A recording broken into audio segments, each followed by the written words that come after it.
And now we bring in Ala Qandil, journalist and former correspondent of the Polish press agency in Jerusalem. Good afternoon, and thank you very much for joining us. Hi, thanks for having me. And so we'll begin our conversation with perhaps maybe a very basic question, but why is Nicaragua bringing Germany to the forefront with this situation? A very unlikely suspect.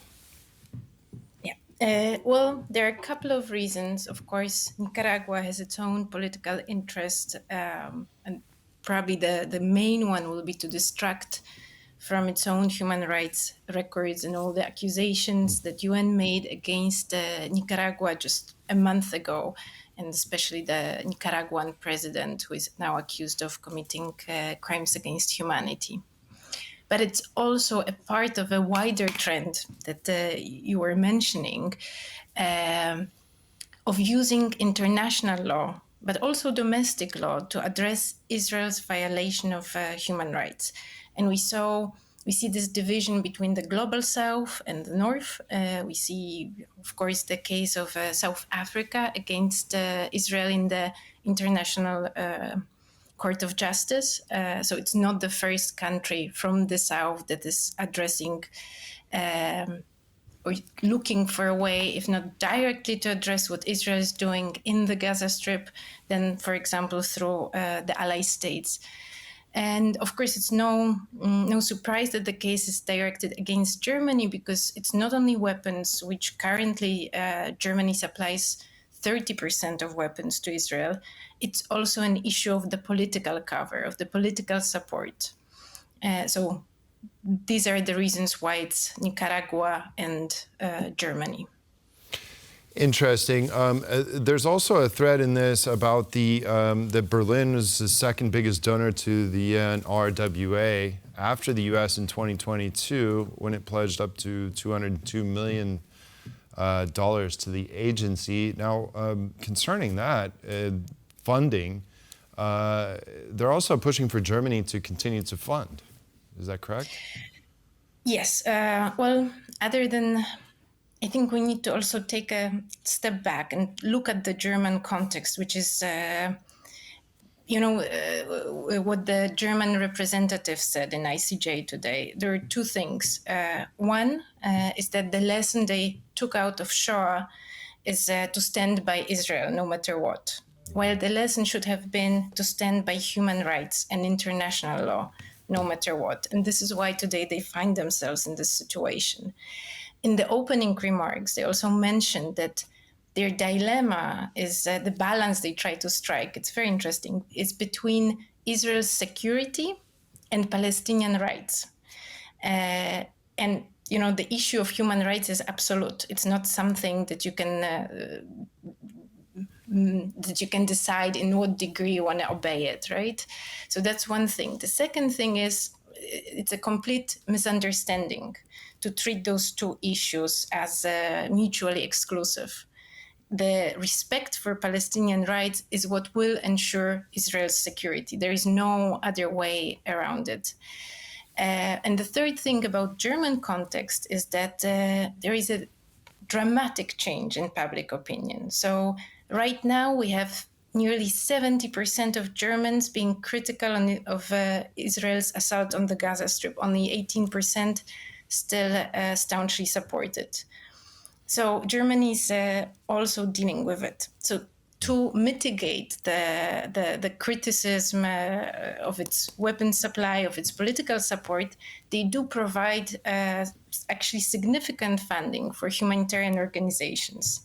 They did discontinued funding for UNRWA, UN agency that supports Palestinian refugees in the region, for Gaza Strip. And this was done based on so far unproved allegations of the employees of this 12 employees out of 13,000 in Gaza of this agency participating in the October 7th attack.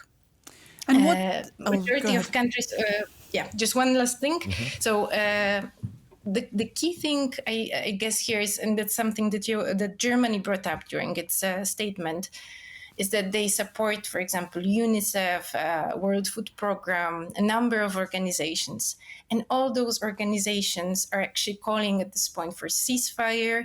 Some of them are saying weapons embargoes need to be imposed because there is no doubt that Israel is actually committing war crimes in Gaza. And the main one that leaves probably no doubt is using starvation as a weapon of war. And based on all the things that you've shared with us now, and more often we hear that Israel is committing war crimes and genocide. This is cropping up in media more and more frequently. What developments of this case can we expect to see in the near future? So I think regardless of what happens with the Nicaraguan case, we will see more cases like this. We'll see, and look, the good example, for example, is the case in the US where Defense Children International, an NGO, together with Palestinians in the US, tried to bring a case in the American court against Joe Biden for complicity in the genocide. While the court ruled it cannot interfere this far in the foreign policy, it did acknowledge a certain plausibility of the genocide and definitely war crimes taking place in the Gaza Strip. And each ruling we get, so even the temporary measures ordered by the ICJ in the case of South Africa against Israel, they also were based on the assumption that the genocide is plausible, that it's not a completely baseless claim. We've seen the same in the report of the UN Special Rapporteur Francesca Albanese, where she said the threshold for genocide was actually already met in Gaza. And we see court, for example, in Netherlands deciding Netherlands should stop exporting weapons to Israel because, again, it's very plausible there are war crimes being committed.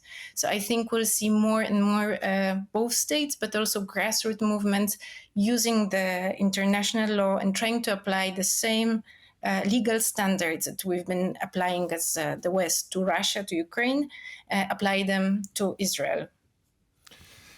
And reading, I guess, a little deeper into this, what could we assume could be the consequences if successful of pursuing international law and trying to hold Israel accountable for its actions in that manner? Are there some concrete consequences that we could potentially see come about from that? And when?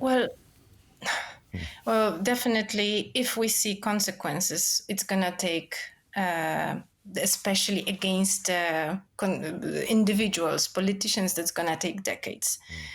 But the key thing is that the way the West, especially, have practiced international law, it's very dependent on the political situation, on the political will. So, the accusations of double standards, especially when people compare the Ukraine to Palestine, we've heard it for the past 6 months. So, for example, the ICC, International Criminal Court, which deals with charges of most grave breaches of international law against individuals, unlike the ICJ that deals with states. They have opened an investigation that goes back to 2014. And until now, we've seen very little progress, if it's close to none. While when it came to Ukraine, things moved so much faster, and we had immediately, prosecutor with a huge budget taking steps to address and investigate possible war crimes. In terms of, ICJ is a UN-affiliated body. Well, UN, while the General Assembly has some ability to act, still it's all limited to what Security Council will do. And as we've seen in the past years, of course, it's not only Israel, Palestine, same, Russia, Ukraine, Syria, the countries veto the resolutions, veto actual actions, tangible actions that could be taken depending on their political interest. But I think what we might see is the increasing support for, well, first of all, the weapons embargo. I think maybe even Poland will be one of the countries that will eventually decide to impose it, also out of the fear that we will be at one point maybe forced to, respond to an accusation of being complicit in war crimes and genocide. But I think we'll see also boycott, another more grassroots-based initiative of Israel, basically. I think this is the direction that things will be taking place. If German public opinion is at this stage so critical of Israel's action in Gaza, I think we're looking at a really dramatic change that is probably unprecedented. Right, that certainly is interesting development. Now, just before we go, because we're almost out of time, I'd like to ask about Poland potentially blocking the sale of its arms to Israel. So what are we talking about? How much arms does Poland actually contribute or sell to Israel overall in the first place? We don't have exact data. We know that it's actually... the amounts are small, they're symbolic, at least in terms of direct sales. But we know that Nitrohem, one of the biggest weapons producers in Poland, exports weapons to Israel. This has been in their statements for the past years. But we also know that Nitrohem produces Mk82 bomb. It's a bomb that weighs 250 kilos, and they sell it in huge quantities to the US. Now, in the last announcement about weapons transfer from the US to Israel, we learned that this type of bombs is being sold from the US or transferred from the US to Israel. So there is a good possibility that Polish weapons are ending up in Israel, are being dropped on the Gaza Strip. So far, Ministry of Foreign Affairs have avoided giving detailed information about this, but we do have a declaration from the Deputy Minister, Shayna, that should there be another request for licensing of weapon sales to Israel, he will opinionate it in a negative manner. He will discourage giving this kind of license to sell weapons to Israel. Okay. Ala Qandil, thank you very much for joining us and for giving us all that insight on this matter. Thank you.